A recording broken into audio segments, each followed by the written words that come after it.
Hey you guys, this is Jeremy Mateo within the DAW, and today we're going to be taking a look at the brand new Fabfilter Pro Q3. This was just announced a couple days ago and then was released a couple days ago, and I just got my hands on it, and I'm going to be honest, this is going to be a recommendation.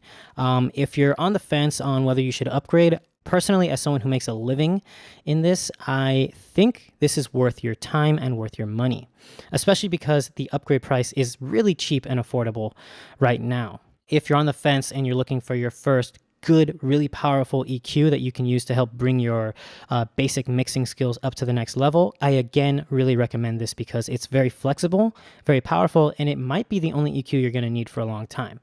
The only thing you would really need besides this would be maybe something that has some character or some saturation built into it.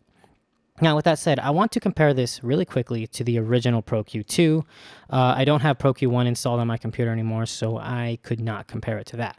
But if we just search Studio One for it really quickly, Pro Q2, you're going to see that it looks almost exactly the same. The only real difference is that Pro Q2 has a lighter UI, and the ability to bypass the plugin, which is right here on Pro Q3, is in a menu.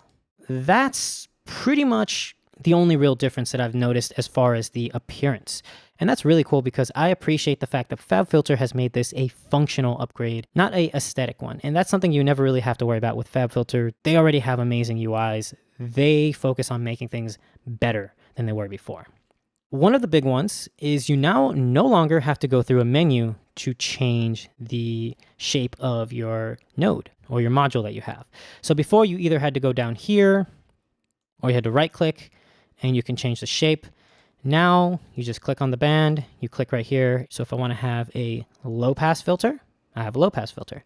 If I want to have a band pass filter, I have a band pass filter. Let's say I want a tilt, I now have a tilt shelf.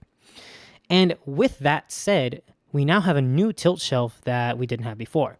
So as you see with this tilt shelf, it essentially kind of has like a crossover looking thing where the cue is this is where it starts being a low shelf and this is where it starts being a high shelf. This essentially shows you where it starts to change from a low shelf to a high shelf or vice versa. They've added this new flat shelf, I believe it's called. Let me just look at it. Yep, flat shelf. And this essentially is a shelf that has no crossover. It's essentially just a shelf. It goes up and down very quickly, very easily. And let me show you what this actually sounds like. We have this on the beat, I believe. Let's just make it darker. Make it brighter. Darker. And brighter.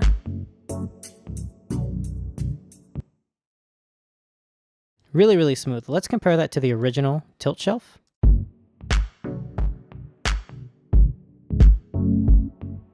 Let's change it. You're going to notice that it's very subtle and it's very clean. This is what I would consider a mastering grade tilt EQ. It essentially sounds almost invisible, and it's something that I would use if I just need to make something genuinely brighter or darker. I don't have to worry about is the cue or is the center frequency at the right position. I just need to make it brighter or darker. I really like that. You also have the addition of a dynamic module in here. So if we actually make dynamic, we have turned this into a dynamic EQ. Now we can use this arrow to actually control if we're doing compression or expansion. You can also control it right here by the wheel. And I personally like this a little bit better. If I create a new band, I can simply just make it dynamic right off the bat.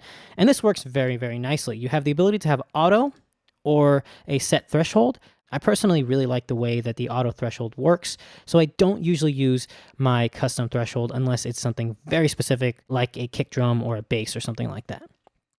If we set it to doing pretty much nothing, it's doing nothing, right? Let's make it do a little bit of expansion. And now we'll do a little bit of compression.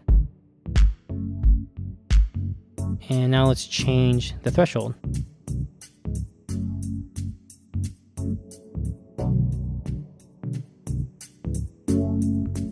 And let's set it back to auto.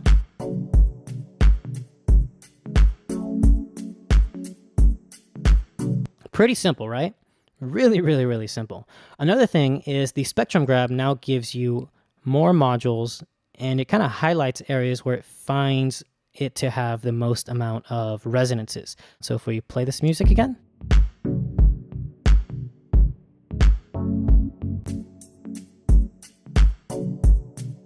and we actually cut right around 9.3K. That's actually where we have a lot of buildup, and that's usually where I actually set a de-esser to get rid of something, especially on this beat.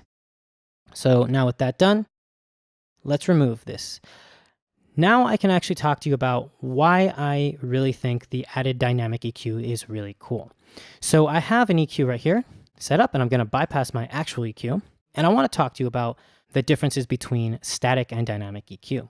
So my B EQ is the exact same EQ that we have set up right here, but B is static while A is dynamic. So it's doing the exact same amount of gain reduction and volume change in the exact same frequencies, and the bells are even matching. But one of them is static and one of them is dynamic, meaning one of them is always working and the other one is only working when the signal passes the threshold. Now I've left the threshold at auto to show you how good Pro Q3 is at setting a threshold. And now what I want to do is show you how it sounds. So we're going to bypass the EQ, and I have the original EQ bypassed, so you're going to hear how harsh this beat really is. Really, really harsh, right? So now if we take this out of bypass and leave it in the static EQ, it sounds way better, but it also sounds a little bit too dull at times. Now I'm going to switch to the dynamic EQ. You can kind of feel some movement. Listen to it and just kind of feel the groove of the hi-hat.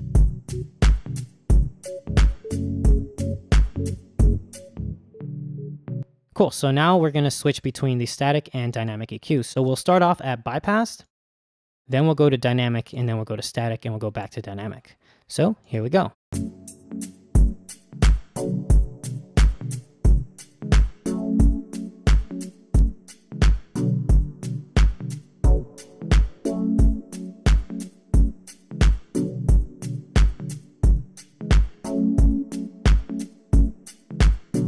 To me, I find that the dynamic EQ has a lot more movement to it and sounds a lot more natural. It only gets rid of the frequencies when they're passing a set threshold where it starts to sound a little bit harsh. So it has a very natural way of sounding like I'm de-essing the beat instead of sounding like I'm just cutting out the frequencies. Now, the next thing that I really want to talk about is the fact that we now have the ability to process the mid-sides stereo image, your left or your right side, all in one instance. Before, if I had Pro Q set up as a MidSide EQ, I would also have to have another instance set up as either a stereo EQ or a left side or right side EQ.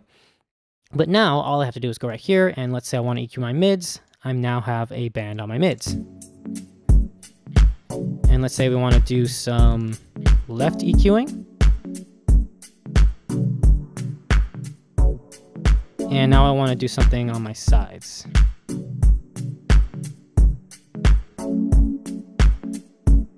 It's really simple and really easy. So now I can actually do really detailed mixing and mastering moves inside of one instance without having to worry about all this craziness that happens.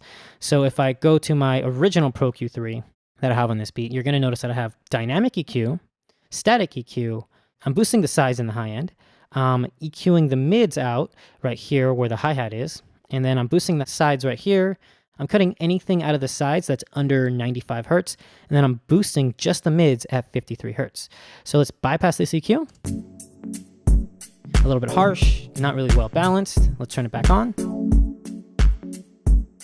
A little bit more focused. It has a lot more beef to it when it hits. Bypass. Back on.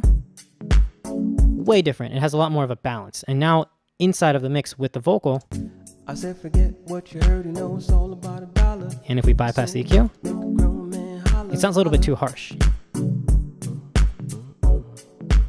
And with that said, we actually are going to be talking about one of the other features that I really like. In the analyzer section, we now have the ability to actually view other instances of Pro Q3. So if we go to Patty Rick 3, number 2, I know the naming sequence is a little bit weird, but that's how I named it. We can actually see if the vocal is clashing with the beat, and we can make moves to help prevent that or accent that. Let me show you what I mean. If I press play, I said forget what you heard, you know it's all you see the EQ on the vocal. Let's bring this one up. And like the normal sidechain, it overlaps it and shows it to you in red. But now we have these little areas that are highlighted in a darker shade of red, almost having like a spectrum view. I said forget right here and right here. And those are frequencies that may be clashing in those two EQ notes. It's really cool and really powerful. There is one more thing that I want to talk about though really quickly before I forget. And that is that we now have new high and low pass filters. So normally in the Pro Q, we have the ability to go from 6 dB octave slopes all the way to 96 dB octave slopes. This is extremely steep and can help to get rid of anything under or above the set filter. Now we have one called the brick wall filter. And as you see, it is literally a steep brick wall and it cuts out almost everything under it. This is really cool if you want to make a very steep and very filtered out sound. And it sounds pretty good. Let me show you what I mean. If I put this on this beat, we'll solo up the beat and we'll just play it. And we'll do one on the high end. And then we'll just make a little telephone.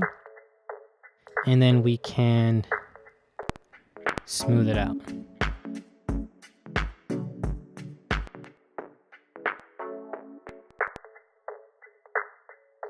Pretty cool. Not something I personally think I would ever use, but if you're into sound design or if you have to do some really crazy restoration, this is definitely something that's going to help you out. Now, with that said, that's going to be it for this video. This ended up just being a way bigger upgrade than I thought it would be.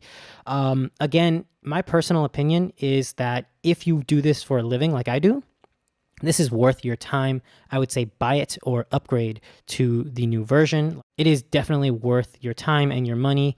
Pro Q2 was already my go-to EQ. The only thing is that I really wish Fabfilter would do would create a Fabfilter Pro CS for channel strip. I think them adding this with some saturation and some compression and maybe some gating would create the ultimate channel strip that you would never need anything else for. But then we'd also be down some more money. Anyway, with that said, that's going to be it for this video. I hope you enjoyed. This is Jeremy Taylor within the DAW, and I'll see you guys next time. Bye.